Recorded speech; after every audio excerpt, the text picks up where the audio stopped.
had trouble walking, had trouble with my voice. And a few months later, got weaker. And I think I was diagnosed last October. And they found out it was ALS, which I didn't know much about. I'm learning a lot now. I do know about ALS, but still would never have thought about it in terms of my own family and my father, who was this strong, unbelievably active man.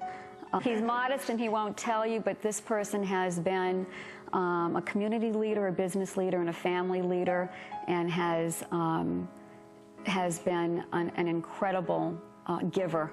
So to see him in this position has been devastating for us and for everybody around him. The important thing is to keep my strength, whatever I have left. And I still have a certain strength. And you get pretty self-occupied with a disease. Unfortunately, I'd like to do other things, but it's tough. So ALS is a degenerative disease in which certain nerves in the brain and the spinal cord that have to do with muscle function fall apart and deteriorate and die over about a 4 or 5 year period. And the result is that muscles get weak, and that as a consequence people essentially become paralyzed. And what usually becomes, unfortunately, the fatal aspect of this disease is that the diaphragm and breathing fail. And it doesn't go uphill, it goes downhill. So there's no solution. And you gotta put up with it. And see if you can stretch it out as long as you can.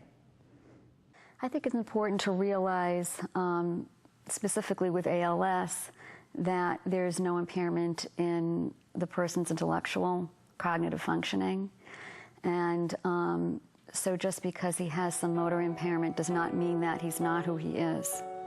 And what I am so happy about is that I can still solicit advice from my father, have conversations about all kinds of things with him, and I'm just grateful that although, you know, physically he's not able to do what he did before, he's the same guy.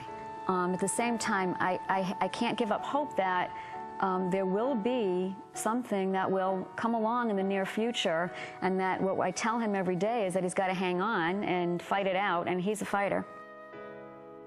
Given that we're doing drug screening now literally with libraries, no joke, of 50,000 and 100,000 different drugs in Petri dishes, given that alone, I'm more than cautiously optimistic.